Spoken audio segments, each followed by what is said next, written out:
Bueno, y buenas noches, compañeros y profesor. Mi nombre es Juan David Díaz Santamaría. Vengo a hablarles acerca del pensamiento clásico y neoclásico. Eh, Espero disfruten. Pensamiento neoclásico. El neoclasicismo fue un movimiento estético y artístico. Sus primeros movimientos revolucionarios sacudieron a toda Europa a partir de mediados del siglo XVIII y hasta el siguiente siglo. Su surgimiento tuvo una misión clara: oponerse a la estética ornamental y recargadísima del movimiento barroco, al que sucedió. Este neoclasismo se nutre específicamente de las ideas relacionales que promovían movimiento de ilustración y terminaría de conformar la burguesía como la nueva clase dirigente. Bueno, algunas de sus características son hacer énfasis en los objetivos y resultados. Se enfoca en la automatización de procesos productivos. Busca reducir la utilización de la mano de obra en producción. Expone que al crecer una organización debe aumentar su cantidad de empleados. Se apoya sobre la organización formal. Reafirma de manera positiva los enunciados y principios a la teoría clásica.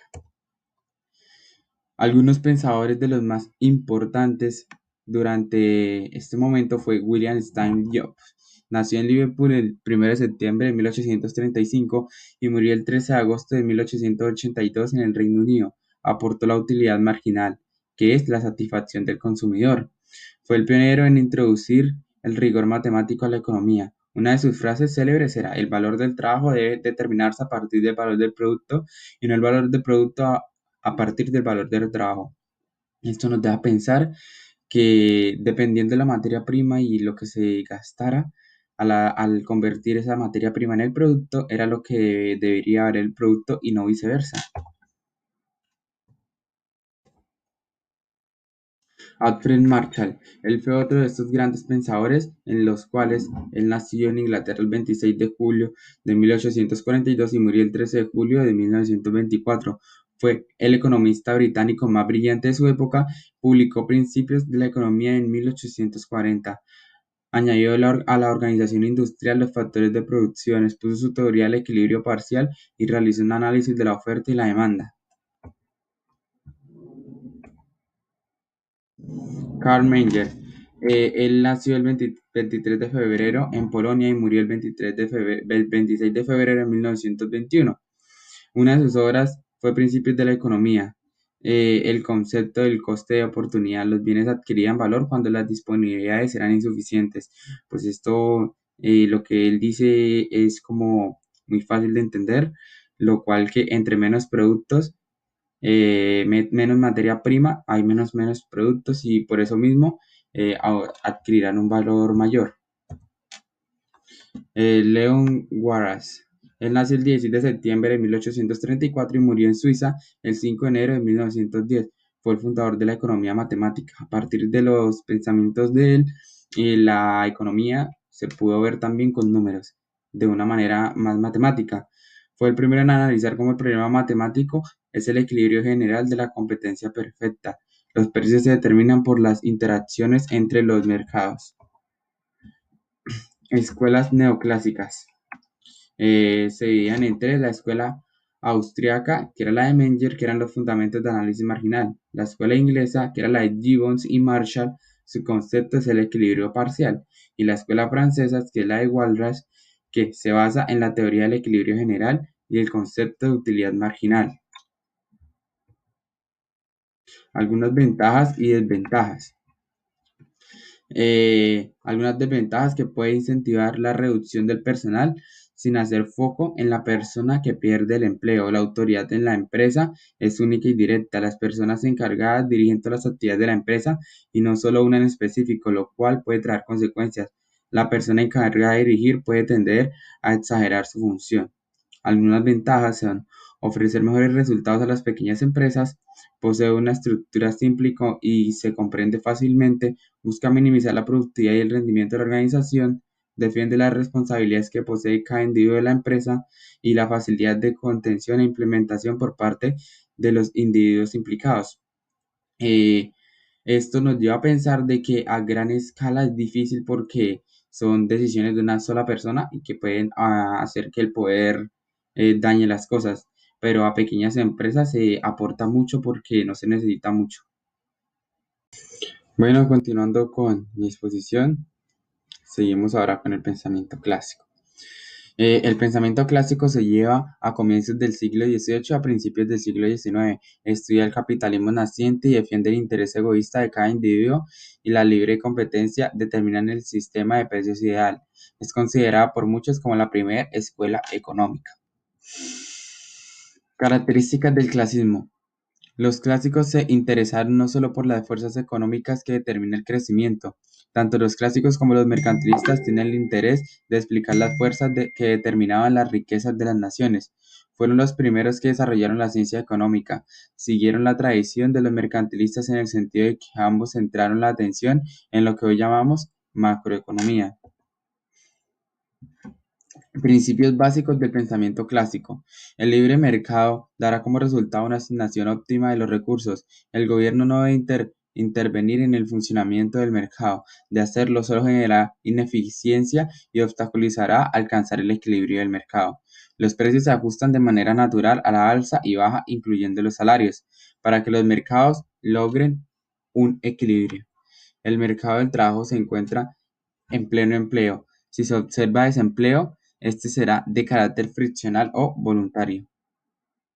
Algunos de sus pensadores más importantes los voy a decir a continuación. Uno de ellos fue Adam Smith. Nació en Kirkcaldy el 5 de junio de 1723 y murió en Edimburgo el 17 de julio de 1790. Algunos importantes de la obra de Adam Smith era la división del trabajo. Para Smith el trabajo se viene a construir la fuente verdadera de la riqueza, pero no cualquier trabajo, sino del trabajo anual de cada nación. Es decir, que no era un trabajo que era de día, sino tenía que ser el esfuerzo acumulado de cada nación para así obtener la verdadera riqueza. También hablaba de la teoría del valor, que él distinguía dos clases de valor en los bienes, un valor de uso y un valor de cambio. La teoría de la población. Hablaba de la teoría de la población. Para él la población se puede regular en función de la demanda de brazos por parte de la sociedad. Otro de sus pensadores fue Tomás Roberto Matus, que es este señor. Él nació el 3 de febrero de 1766 en el Reino Unido y murió el 23 de diciembre de 1834 en el Reino Unido. Fue un economista inglés perteneciente a la corriente del pensamiento clásico. Es conocido principalmente por su ensayo sobre la población en 1798. Medía sobre las causas determinantes del nivel de empleo y llega a la conclusión de que la ocupación depende de la capacidad de la demanda para absorber la producción existente. Reconoció que la demanda no es siempre capaz de asegurar el empleo de los factores disponibles y cree que el Estado, mediante obras públicas, puede proporcionar ocupación de los trabajadores cesantes. Otro de sus pensadores fue David Ricardo, que es este señor. Él nació en Londres el 19 de abril de 1772 y murió el 11 de septiembre de 1823 en Gatcombe Park.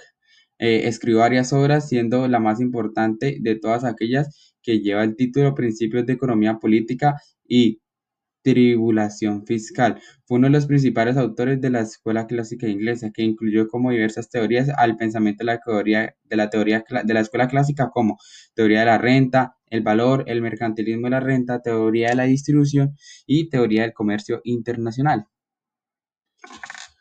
Eh, Otro pensador fue John Stuart Mill, que es este señor.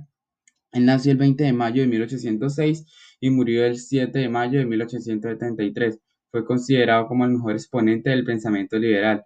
Él destacó que no solo la oferta y la demanda influyen en la determinación de los precios, sino que también los precios se determinan en el punto de equilibrio de la oferta y demanda. Por lo tanto, las variaciones de los precios producen un aumento de la oferta y una disminución de la demanda cuando son ascendentes. Es decir, que para mantener el equilibrio necesita la oferta y la demanda. Y algunas ventajas y desventajas del pensamiento clásico son las desventajas, la monotonía en el trabajo y la atrofia mental. Y algunas de las ventajas son la adquisición de maestría y destreza debido a la ejecución de un mismo trabajo, propensión hacia las invenciones y perfeccionamiento de los bienes, economía de tiempo ya que se ahorra el plazo de ocupación de la otra. Como muchos sabemos, en la época clásica hubo muchos cambios políticos, pero especialmente en ese momento hubo muchos cambios industriales, debido a que en ese momento comenzaron a suplantarse la fuerza del animal y el trabajo del hombre por máquinas industriales. Entonces esto también fue un gran aporte de ese momento para concluir esta exposición. Espero les haya quedado claro, que hayan entendido un poco más del pensamiento neoclásico y clásico.